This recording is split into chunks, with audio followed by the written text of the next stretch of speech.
Hola, hola a todos. Estoy compartiendo una pantalla. ¿Me indican que pueden ver la pantalla con el dedito arriba? ¿Sí? Perfecto. Ya.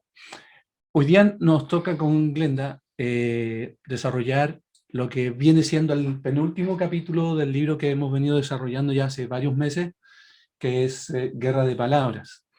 Y ha sido todo seguramente un proceso para muchos en términos de ser desafiados por el Señor en cuanto a examinar dónde estamos cada uno de nosotros en cuanto a cómo nos relacionamos, primero con nuestro cónyuge, pero seguramente también nos ha desafiado a reflexionar cómo estamos en nuestra relación con los demás en el uso de nuestras palabras. Hoy día tenemos viene como que comienza a recapitular o a resumir lo que ya hemos venido desarrollando. Y hoy día, ¿cierto? Vamos a ver el capítulo propiamente tal como los álbumes de música en donde la canción del álbum, ¿cierto? Esta es la canción del álbum, Guerra de Palabras, ¿ya? Así que vamos a comenzar. Lo primero que queremos compartir es un par de textos que el, nos ayudan a recordar lo que el Señor ya ha hecho, ¿ya? Y vamos a entrar en materia inmediatamente. Romanos 6, del 11 al 13. Si ustedes tienen sus Biblias, les voy a pedir que ustedes la tengan a mano, porque en el texto que vamos a ocupar hoy día, que es Gálatas 5, no vamos a volver al texto en pantalla todo el rato, entonces es bueno tenerlo ahí a mano por si necesitan revisarlo. Pero Romanos 6, del 11 al 13 dice, de la misma manera, también ustedes considérense muertos al pecado, pero vivos para Dios en Cristo Jesús.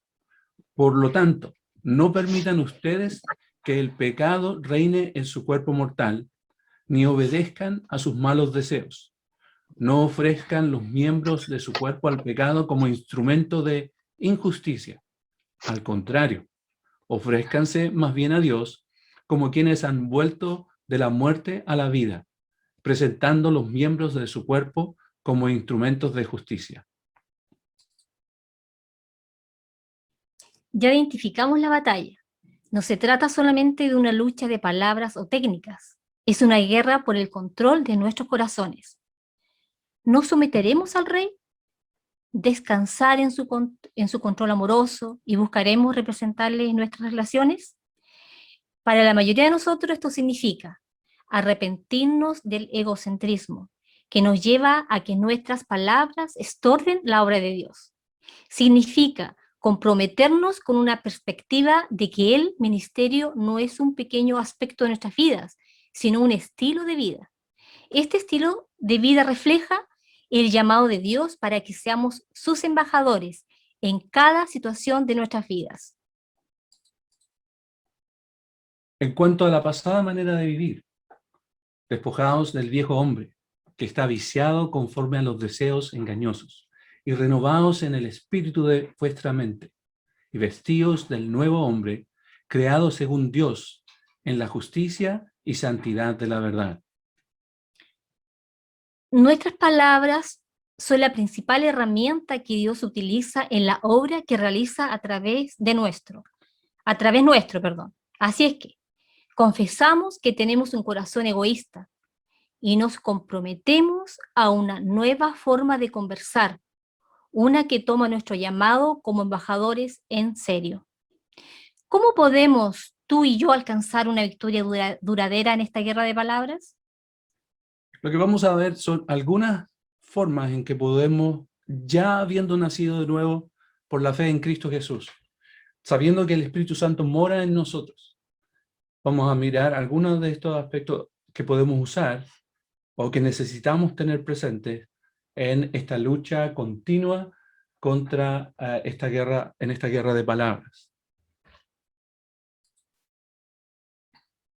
Gálatas 5 es el texto que vamos a ocupar esta tarde.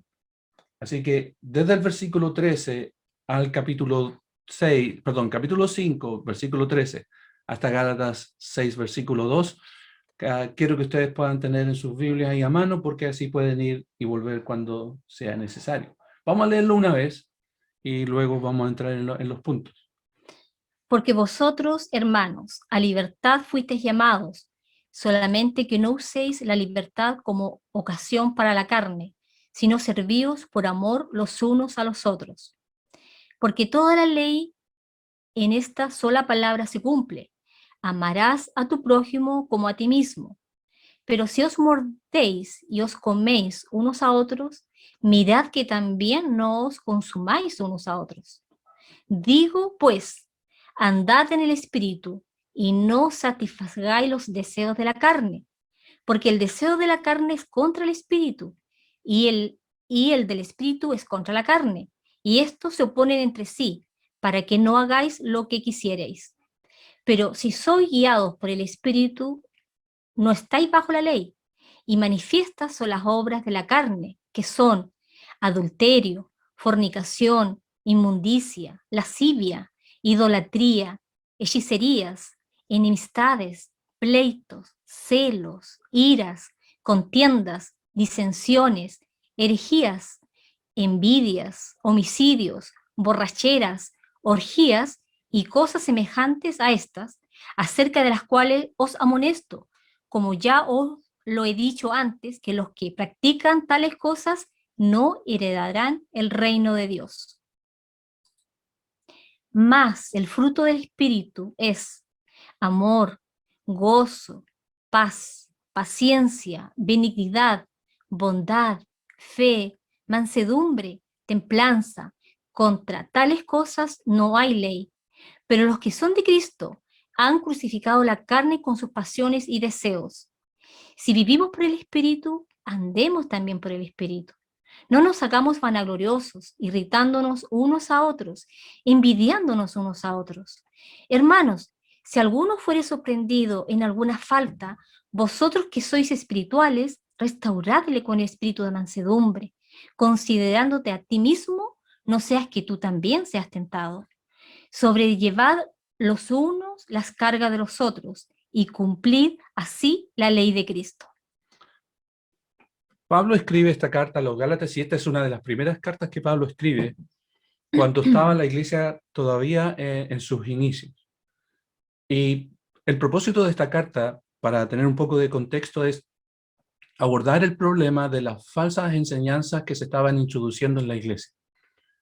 Especialmente habían cristianos judíos que estaban obligando a la iglesia a seguir las prácticas, las costumbres y las tradiciones judías, de tal manera que obligaban incluso o presionaban a los creyentes gentiles a que circuncidaran o circuncidaran ellos.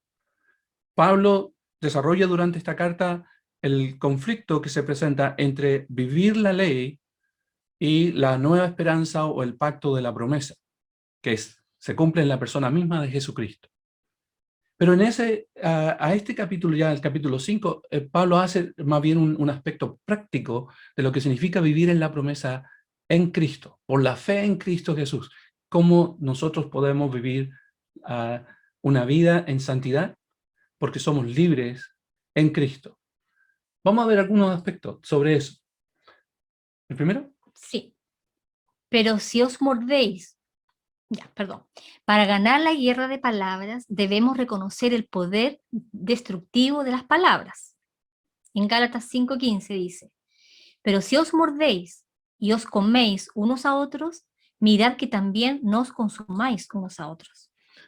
Ya vimos al comienzo de las sesiones acerca de guerra de palabras, cómo el poder de las palabras influenciaron a los primeros habitantes en el huerto del Edén. La serpiente se presentó como un nuevo consejero para ellos, cuestionando las mismas palabras del Creador. El resultado de la influencia de sus palabras fue pecado, destrucción y muerte. Vidas separadas del Padre y condenación eterna para toda la humanidad. Si dedicamos un tiempo a reflexionar sobre el uso de nuestras palabras, vamos a ver que tienen un gran poder para influenciar negativamente. No nos referimos a esa doctrina positivista en donde uno proclama o declara cosas que van a ocurrir y porque uno declara, ocurre. Eso no tiene base bíblica. Lo que queremos enfatizar acá es que si usamos las palabras de forma equivocada y desmedida, estas pueden producir un gran daño alrededor nuestro.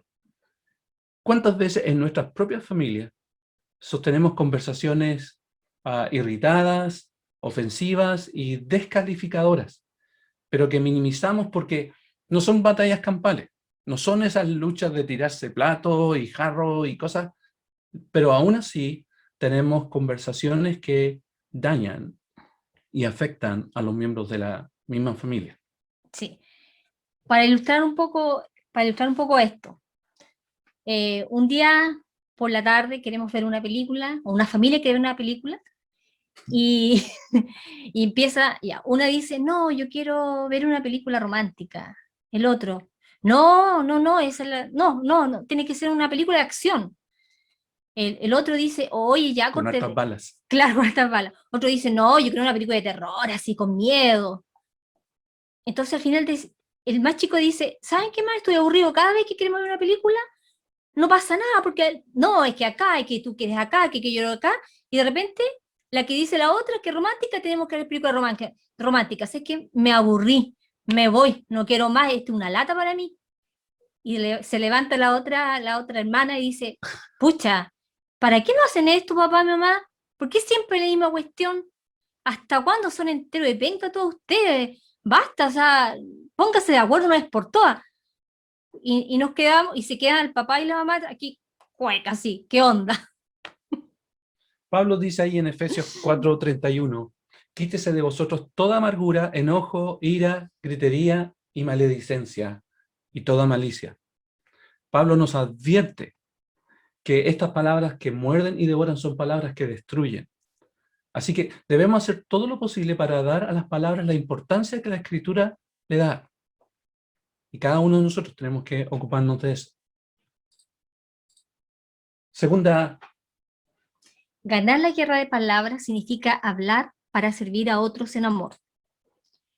Porque vosotros, hermanos, a libertad fuisteis llamados, solamente que no uséis la libertad como ocasión para la carne, sino servíos por amor los unos a los otros. Porque toda la ley en esta sola palabra se cumple. Amarás a tu prójimo como a ti mismo.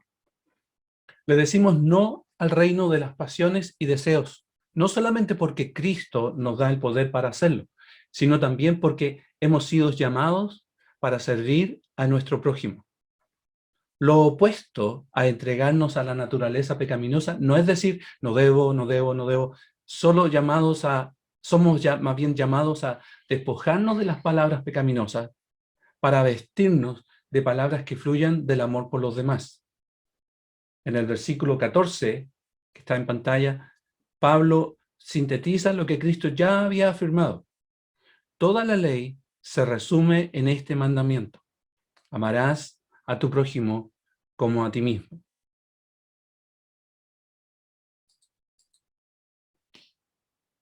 Ninguna palabra corrompida salga de vuestra boca, sino la que sea buena para la necesaria edificación, a fin de dar gracias a los oyentes. Además, en otra carta a los Efesios, Pablo agrega 3 cosas que nos puede ayudar a considerar cada vez que voy a referirme o voy a relacionarme con alguna otra persona. Piensen en esto, la subrayé ahí para tratar de ayudarnos un poco. Primera cosa que debo hacer, debo considerar a la otra persona. Solo aquello para lo que sea edificación para el oyente. Hagámonos la pregunta, por ejemplo, ¿qué conozco de esta persona que pueda de alguna forma modificar lo que le voy a decir? ¿Lo conozco de tal manera que uso las palabras apropiadas y adecuadas en mi relación con él o con ella? Segunda cosa es, debo considerar el problema, que según sea necesaria. ¿Cuál es la necesidad real de esta persona en la situación en la cual me estoy relacionando con ella? ¿Y cómo debe dirigir eso o conducir lo que le digo? Y tercero, debo recordar que es un proceso que imparta gracia a los que oyen, dar gracia a los oyentes. Francamente, en nuestras propias fuerzas, tenemos que ser honestos, que ninguno de nosotros es así de buena gente. El pecado nos vuelve personas intensamente egoístas. Como dirían algunos, y de hecho Glenn usó la expresión, somos enteros de penca. Instintivamente pensamos en nuestras propias necesidades y deseos. Estamos comprometidos, en primer lugar, con nuestro propio bienestar, pero al admitir humildemente nuestro egoísmo, podemos comenzar a apreciar y a apoyarnos en la gracia habilitadora de Cristo. Él ha roto el dominio de nuestras pasiones y deseos pecaminosos. Es Cristo el que nos equipa por medio del Espíritu Santo para hablar como sus embajadores. Podemos tener una comunicación que sirva a las demás personas en amor. Tercero, Ganar la guerra de palabras significa decirle no a la naturaleza pecaminosa. Porque vosotros, hermanos, a libertad fuisteis llamados, solamente que no uséis la libertad como ocasión para la carne, sino servíos por amor los unos a los otros. Pero los que son de Cristo han crucificado la carne con sus pasiones y deseos. si ustedes tienen Gálatas 5 todavía en sus manos y ustedes dan una revisada rápida al texto, van a encontrar una larga lista de pecados en los cuales cada uno de nosotros puede caer por causa de nuestras propias pasiones y deseos. Es una buena foto de lo que significa vivir en un mundo caído como personas que todavía pecan. Y eso incluye a las familias cristianas. No es una foto de solamente los que están fuera de Cristo, sino también, lamentablemente, de nosotros. ¿Quién de nosotros no ha tenido alguna vez que lidiar con un hijo irreverente o irresponsable? ¿O qué esposa no ha sido defraudada por su esposo? O al revés. ¿Quién no ha sido herido por algún hermano o hermana? ¿Algún familiar? Todos de alguna u otra manera hemos tenido que lidiar con el pecado alrededor nuestro, ya sea porque nosotros lo causamos o porque este pecado, cierto, fue realizado en contra de nosotros. Cuando miramos en retrospectiva, nuestras vidas están llenas de desaciertos. Tenemos que reconocer que este texto es una buena descripción de pecadores en un mundo pecaminoso. Gracias a Dios, Gálatas 5 no se queda en la radiografía desalentadora. Lo que afirma además este texto es que tenemos poder en Cristo de cara a la tentación. Una verdad del Evangelio que no queremos olvidar es que los que son de Cristo han crucificado la carne con sus pasiones y deseos. Dos palabras ahí: pasión y deseo. Una pasión es una emoción intensa y difícil de controlar. Un deseo es algo que el corazón anhela. Como pecadores en un mundo pecaminoso vamos a experimentar ambas emociones. Estas, la pasión y el deseo, van a parecer tan poderosas a veces que no podemos reaccionar en contra de ellas. Otra ilustración. Obviamente esto a nadie le ha pasado, esto es una historia ficticia, igual que la anterior, la de la película. Un domingo por la tarde, cuando ya nos preparamos a descansar, escuchamos: mamá, papá, ¿qué pasa? Es que mañana tengo un trabajo coeficiente 2 y es que necesito llevar témpera y cartulina. En ese momento se mira al papá y la mamá y se recuerdan que cuántas veces le han dicho: no quiero que me digan a última hora lo que necesitan para el otro día. Y ahí comienza a sufrir una metamorfosis en el corazón de la mamá y el papá, y la paz se va por la ventana. Y ahí empieza nuestra lucha interior en nuestros corazones. Seguramente nos ha pasado algo así. No sé cómo hemos reaccionado, ya sea nuestros padres con nosotros o nosotros con nuestros hijos, pero sin duda esta es una ilustración de situaciones que vivimos en nuestra familia cuando algo que no pensábamos que podría ocurrir o algo que no quisiéramos que hubiese ocurrido, ¿cierto?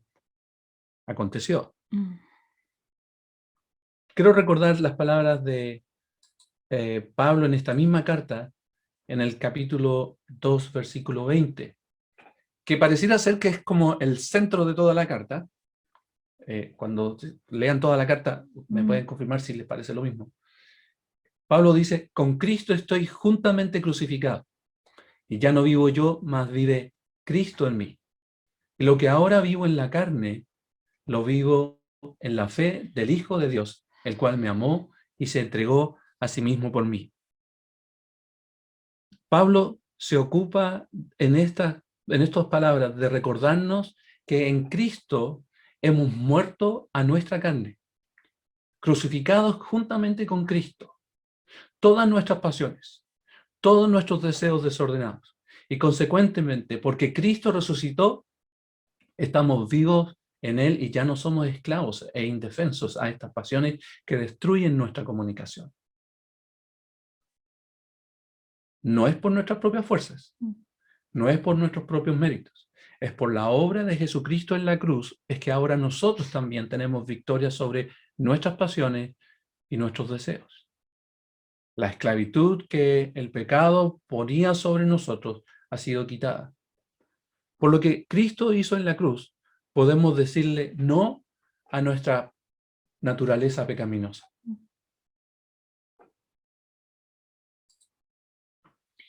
Ganar la guerra de palabras Perdón. significa hablar con el objetivo de restaurar.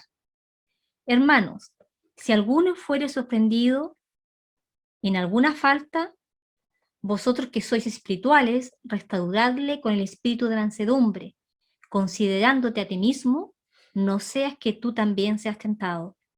Sobrellevad los unos las cargas de los otros y cumplid así la ley de Cristo. En algunas versiones, la idea de si alguno fuere sorprendido usa una expresión parecida a si alguno estuviese enredado en algún pecado.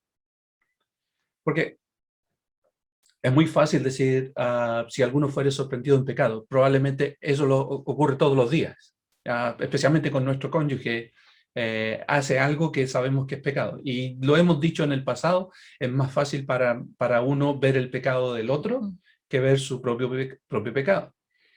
Pero pareciera ser que Pablo en este texto puntualmente no está hablando de ese pecado, ¿cierto? Que es temporal en un momento específico, sino pareciera ser que Pablo está hablando de aquellos hermanos en la fe que, producto de esta lucha contra sus propias pasiones y sus propios deseos, se han dejado seducir por esta voz del enemigo, haciéndose esclavos nuevamente del pecado. Y por eso la idea de si alguno fuere sorprendido, enredado en alguna falta, es decir, esa persona ha cedido a tal punto al pecado que pareciera que ya ni siquiera se da cuenta de su condición. Pablo le habla al resto de la iglesia, ¿qué puede hacer? El diablo es un maquinador que susurra falsos argumentos persuasivos a nuestros oídos, desde los inicios en el huerto. Él no ha cesado de buscar matar, robar y destruir. De hecho, la Escritura lo llama que es como un león rugiente buscando a quien devorar. Somos ciegos a nuestro propio pecado y si no somos alertados oportunamente, nos podemos encontrar en servidumbre al pecado. Todos, sin excluir a nadie, estamos propensos al pecado mientras Cristo no venga a restaurar su reino y nos transforme a su semejanza. Estamos en un proceso continuo de santificación. Por lo tanto, luchamos constantemente contra nuestra propia carne. Y Satanás, con toda su hueste, ¿cierto? Hasta que él sea finalmente echado al lago de fuego. Por esta misma razón, Pablo ocupa estas líneas para exhortarnos a mirar a nuestro alrededor y ocuparnos de nuestros hermanos en amor.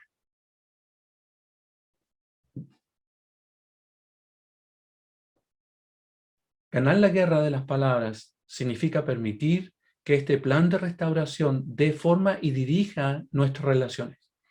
La tentación para todos nosotros es creer equivocadamente que nuestras relaciones nos pertenecen.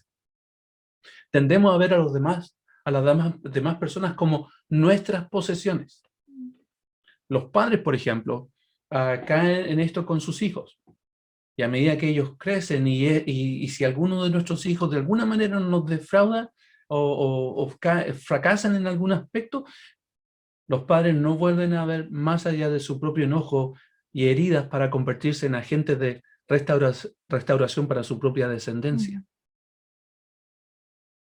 Porque lo que pensábamos que era nuestro ha fracasado. Y nos imposibilita cumplir un rol de restauración. Tendemos también a pensar que los demás existen para nuestra propia felicidad. Los esposos y esposas comienzan a creer que su felicidad es responsabilidad de su cónyuge. Entonces, miran a sus cónyuges con ojos más vigilantes y expectantes. Miran, la vida se convierte en una serie de exámenes finales, ¿cierto? Y no obstante, nunca llega a la felicidad que ellos buscan. Porque siempre estamos ahí esperando que la otra persona cumpla mi sueño de felicidad. Tendemos a ver a la gente que nos rodea observando cómo ellos responden a nuestras acciones. Cómo nos están afectando. Buscamos el respeto, amor, apreciación, aceptación y honor apropiado. Y encontramos muy difícil continuar en una relación en la que no existe eso. Pablo nos está llamando a algo radicalmente diferente cuando presenta estas últimas palabras de este consejo. Este nuevo plan está enraizado en el reconocimiento fundamental de que nuestras relaciones y las personas conectadas con esta relación no nos pertenecen, sino a Dios. Él nos posee como creador y nos ha declarado suyos como Salvador. Cristo nos compró con su propia sangre. Él ha venido a morar en nuestros corazones. Nuestras vidas son su propia casa. Y Él espera realizar una restauración completa. Ese es el fundamento del Evangelio para las relaciones en el cuerpo de Cristo. Es súper importante que entendamos que nuestra posición en Cristo no es que somos dueños de, sino somos actores en el propósito de Dios para alcanzar su propósito. Nosotros nunca seremos dueños de estas relaciones. Somos herramientas en las manos del único dueño, quien está ocupado de la obra de restauración. Piensen en esto. Cuando los esposos no concuerdan sobre el mismo asunto una y otra vez, necesitan hacer algo más que echar pestes por el hecho de que su matrimonio no está funcionando. O que la otra persona parece estar muy confundida. La necesidad de la restauración es mostrada claramente por estos temas de lucha. Necesitan ver en dónde han sido atrapados y necesitan responder uno al otro, no con demandas, sino con el plan de restauración. Dios nos ha puesto el uno al lado del otro como instrumentos para ayudar al otro cónyuge para ser restaurados en tiempos en que uno o el otro está cediendo al pecado. Pablo cierra la idea con estas palabras. Versículo 2 ahí en pantalla. Sobrellevad los unos las cargas de los otros y cumplid así la ley de Cristo. ¿Cuál es la ley de Cristo? Lo que vimos anterior en el mismo capítulo, ¿cierto? Amar a tu prójimo como a ti mismo. Entonces, cuando llevamos o sobrellevamos los unos las cargas de los otros, estamos amando a nuestro prójimo. Estamos atentos a la necesidad de este hermano que está en alguna situación de pecado, porque él ha cedido a los deseos y pasiones que están constantemente atacando a cada uno de nosotros. ¿Qué es lo que podemos hacer? Cuando vemos a personas luchando con su debilidad, les señalo hacia la fortaleza disponible en Cristo. Cuando alguien es ignorante o desconoce o no, le hablamos con palabras verdaderas. proveedora de sabiduría. Y les animamos a orar para que Dios sea quien les dé la sabiduría, sin reproche. Cuando alguien está temeroso, le hablamos de Dios, quien es nuestro pronto auxilio en las tribulaciones. Cuando la gente sufre, procuramos consolarlos. Cuando están desanimados, les traemos palabras de esperanza. Cuando se sienten solos, les recordamos del amor y la presencia misma de Cristo. Cuando están enojados, les señalamos hacia el Dios de rectitud, de venganza y de justicia en medio del conflicto. Hablamos como pacificadores y reconciliadores. Cuando la gente está ansiosa, les señalamos hacia el reposo que encontramos en Cristo y que Él da a cada uno de sus hijos. Se fijan, tenemos herramientas que el Señor nos ha dado para que cuando nosotros nos enfrentemos a esta guerra de palabras, podamos actuar. Podemos reconocer y debemos reconocer el poder destructivo de las palabras. Debemos estar atentos a ello. Debemos decirle no a nuestra naturaleza pecaminosa, no porque nosotros seamos capaces, sino porque en Cristo tenemos libertad. También debemos hablar a otros en amor, entendiendo que nosotros también somos susceptibles de caer en pecado, porque estamos también constantemente en una lucha y del enemigo susurrando a nuestros oídos engaño. Y por último, debemos estar permanentemente hablando con el prójimo con el objetivo y el propósito de restaurar sus vidas para que puedan volver a encontrar el gozo en Jesucristo. Lo que vamos a hacer ahora es tener un tiempo de trabajo en grupo. Hay unas preguntas para reflexionar y esas van a ser compartidas en el canal de noticias que tenemos, ¿cierto?, en Matrimonios. Así que el que nos va a distribuir en grupos puede hacerlo. Adelante. Adelante, estudio. Si necesitas comunicarte con nosotros para solicitar información sobre cursos, consejería para novios, charlas prematrimoniales, consejería matrimonial y otros, escríbenos al correo electrónico que aparece en pantalla.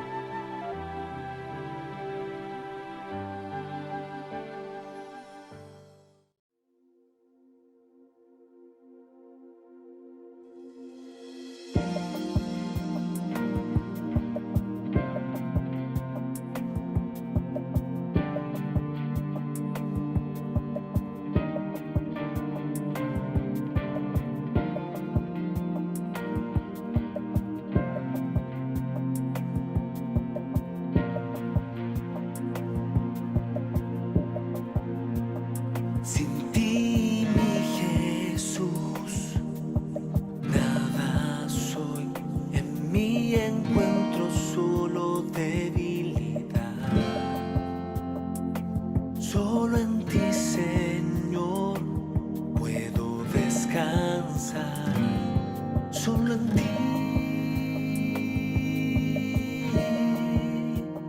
Fuerte soy. Sin tu presencia, Dios, no puedo seguir. En mí no encuentro capacidad. Solo en ti, Jesús, puedo continuar. Solo en ti.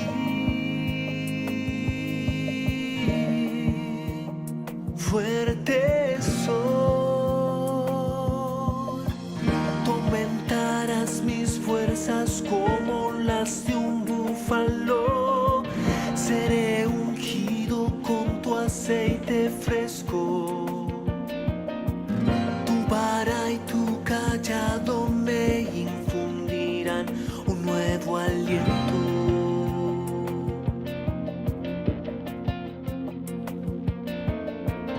Ciertamente el bien y la misericordia me seguirán todos los días de mi vida, y en la casa de Jehová moraré por largos días.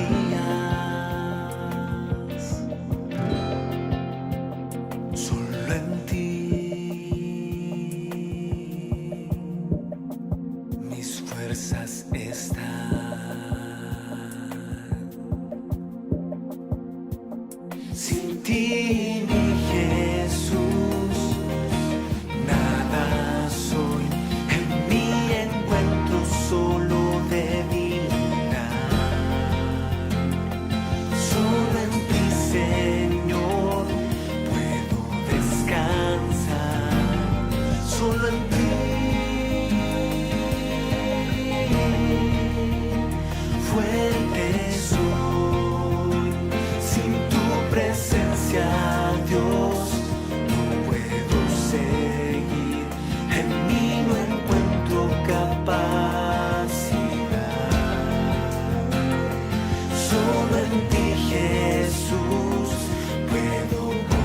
continuar solo en ti.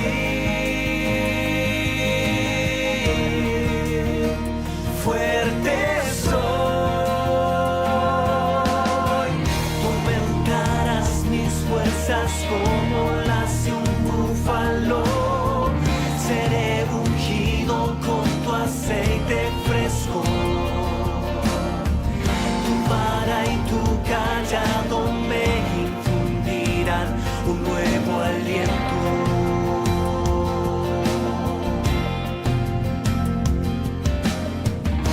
Ciertamente el bien y la misericordia me seguirán todos los días de mi vida, y en la casa de Jehová moraré por largos días.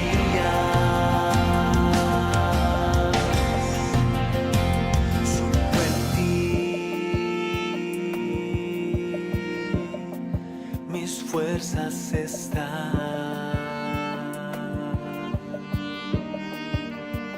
Solo en ti mis fuerzas están.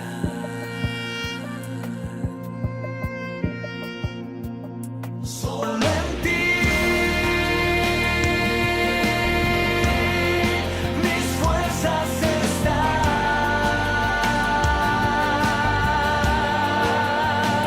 Solo en ti mis fuerzas están.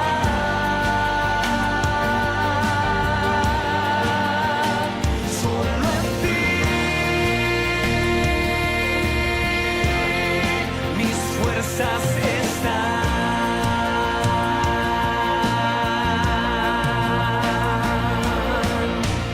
Aumentarás mis fuerzas como las de un búfalo. Seré ungido con tu aceite fresco. Tu vara y tu callado me infundirán un nuevo aliento.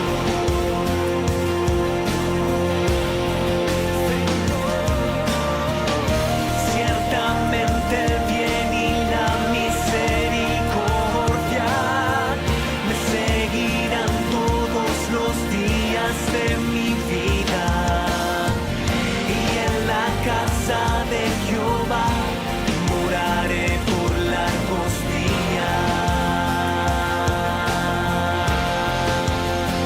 Solo en ti mis fuerzas están.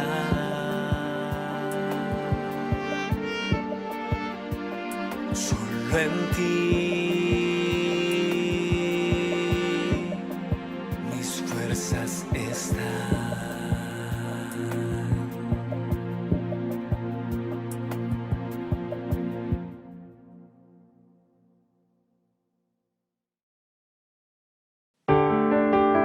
Si usted desea entregar sus diezmos y ofrendas a la iglesia durante este tiempo en que no nos reuniremos presencialmente, el canal que usaremos y que muchos ya usan es la transferencia bancaria a la cuenta de la iglesia. Por lo tanto, si usted de forma voluntaria quisiera usar esta opción, por favor realice una transferencia electrónica a la cuenta corriente cuyos datos aparecen publicados en pantalla. Dios les bendiga y gracias por seguir apoyando la obra aún en estos tiempos difíciles.